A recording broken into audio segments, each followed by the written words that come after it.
Ernest Shackleton, seorang pria muda berusia 27 tahun yang penuh semangat.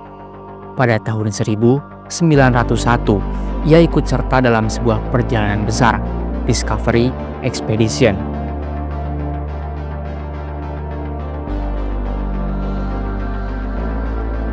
Ekspedisi ini dipimpin oleh Kapten Robert Falcon Scott bersama ilmuwan muda Edward Wilson. Tujuan mereka jelas, penelitian ilmiah sekaligus menjelajah Antartika. Mereka berangkat dengan kapal RRS Discovery, membawa lebih dari 50 awak dan ilmuwan, serta peralatan untuk menggambar peta baru, menyingkap rahasia benua putih, dan menantang garis ujung selatan dunia. Bagi Shackleton, ini adalah kali pertama ia menjejak dunia yang beku, asing, dan memikat. Namun ujian datang begitu cepat. Pada November 1902, Scott, Wilson, dan Shackleton melakukan perjalanan panjang ke arah kutub selatan. Mereka menempuh lebih dari 1.500 km dengan kereta luncur dan anjing, melawan suhu beku, angin kutub, dan rasa lapar yang tak tertahankan. Shackleton jatuh sakit. Ia menderita scurvy, paru-parunya bermasalah, hingga nyaris tak mampu berdiri. Pada Februari 1903, ia dipulangkan ke Inggris dengan kapal suplai. Dipulangkan karena sakit, dianggap gagal. Namun di balik luka itu, api baru menyala. Antartika telah menancapkan pesonanya, dan Shackleton bertekad ia akan kembali.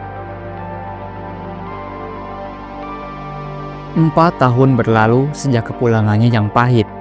Kini Shackleton berusia 33 tahun, dan kali ini ia kembali bukan sebagai perwira muda, tapi sebagai pemimpin. Inilah Nimrod Expedition.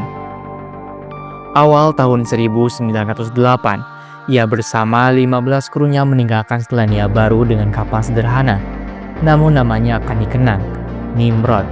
Misi mereka ambisius, menjadi yang pertama mencapai kutub selatan.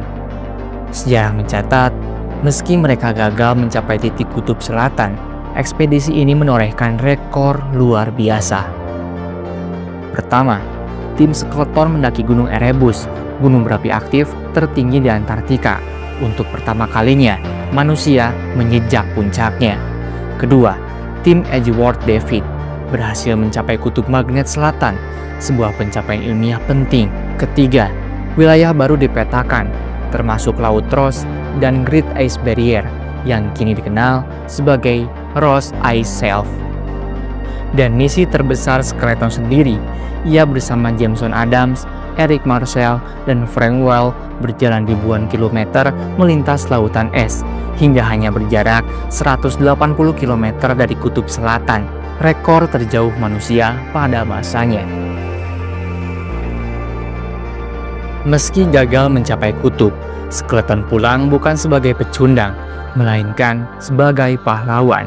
Keputusannya untuk kembali demi keselamatan anak buahnya membuat dunia melihatnya sebagai pemimpin sejati.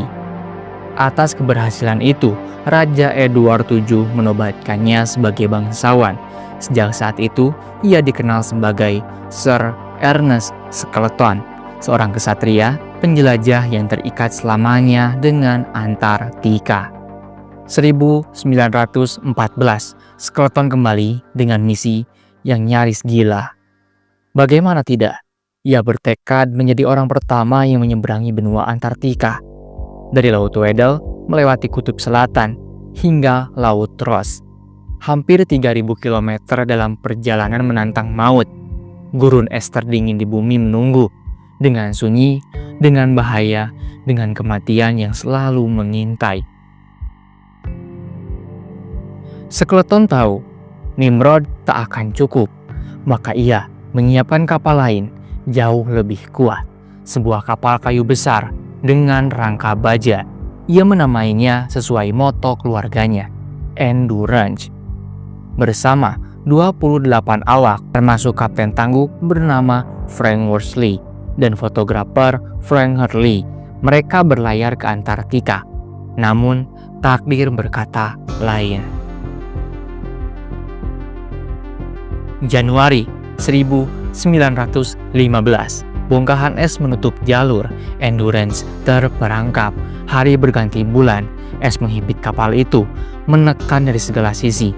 Suara dentuman terdengar, kayu berderak, seolah kapal mengerang kesakitan. Oktober 1915, tekanan itu mencapai puncaknya. Lambung kapal pecah, air masuk. Dan pada 21 November 1915, dengan derak yang panjang, Endurance tenggelam di lautan es.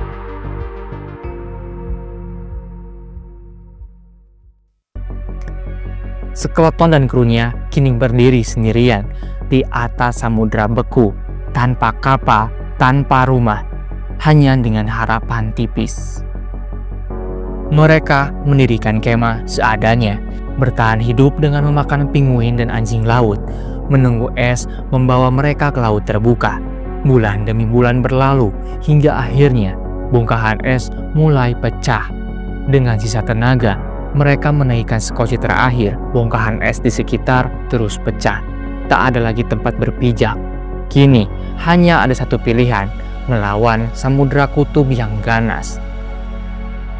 Perjalanan putus asa itu membawa mereka ke Elephant Island, sebuah pulau terpencil penuh batu dan es. Namun Skeleton tahu, di sana mereka tetap akan mati. Satu-satunya harapan adalah mencari pertolongan. Skeleton memilih 5 kru terbaiknya. Naik ke perahu 7 meter, mereka menantang 1.300 km samudra paling berbahaya di bumi. Gelombang setinggi gunung, badai salju, suhu yang membekukan. Selama 2 minggu, mereka berjuang di ambang kematian. Hingga akhirnya, mereka mencapai South Georgia. Namun ujian belum berakhir. Untuk sampai ke stasiun perburuan paus, mereka harus menyeberangi pegunungan es yang belum pernah dipetakan manusia. Selama 36 jam tanpa henti, Skeleton, Worsley, dan Crane melintas puncak-puncak beku. Hingga akhirnya tiba, para pemburu paus terperenjat melihat wajah-wajah penuh luka itu hidup, meski setengah hancur. Skeleton tiba di South Georgia dengan satu pikiran, kembali dan menyelamatkan krunya di Elephant Island. Namun Laut Kutu tidak pernah memberi jalan mudah. Percobaan pertama dilakukan dengan kapal Southern Sky. Mereka berlayar, tapi es menutup jalur, hanya bisa mendekat sejauh puluhan mil sebelum dipaksa berbalik. Percobaan kedua dengan kapal Instituto de Pesca nomor 1. Sekali lagi, es menghadang, kapal itu terjebak, tak mampu menembus dan terpaksa kembali. Percobaan ketiga dengan kapal kecil bernama Emma, mesin rusak, badai datang, dan usaha itu pun gagal. 3 kali mencoba, 3 kali gagal. Namun Skeleton tidak pernah menyerah. Percobaan keempat, bantuan datang dari pemerintah Chili. Mereka meminjamkan kapal Tunda Yelko. Kapal itu sederhana, tanpa radio, tanpa perlengkapan kutub, tapi Skeleton tetap berlayar. Dan pada 30 Agustus 1916, setelah lebih dari 4 bulan meninggalkan Elephant Island, mereka berhasil. Para awak yang tersisa berlari ke pantai, melambaikan tangan, hampir tak percaya. Semua 22 orang diangkat ke atas kapal, tidak ada yang tertinggal, semuanya selamat. Inilah akhir dari kisah Endurance, bukan sekadar tentang kapal yang hancur di lautan es, tapi tentang pemimpin yang menolak meninggalkan siapapun di belakangnya. Skeleton bukanlah penjelajah yang selalu berhasil mencapai tujuannya. Ia tidak pernah berdiri di kutub selatan. Ia tidak pernah menyeberangi Antartika. Tapi dunia mengingatnya, bukan karena pencapaiannya, melainkan karena keputusannya.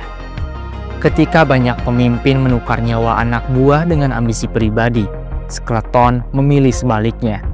Ia gagal menjadi penakluk, tetapi berhasil menjadi penyelamat. Semua 28 krunya pulang hidup-hidup. Sebuah rekor yang bahkan sejarah perang pun jarang bisa catatkan. Dan disinilah ironi itu berbicara. Apa yang paling dibutuhkan masyarakat bukanlah pemimpin yang penuh janji, melainkan pemimpin yang bertanggung jawab. Seseorang yang berani berkata, "Aku akan kembali untukmu." Sayangnya, sejarah juga mencatat pemimpin seperti itu tidak pernah banyak, apalagi di meja-meja kekuasaan.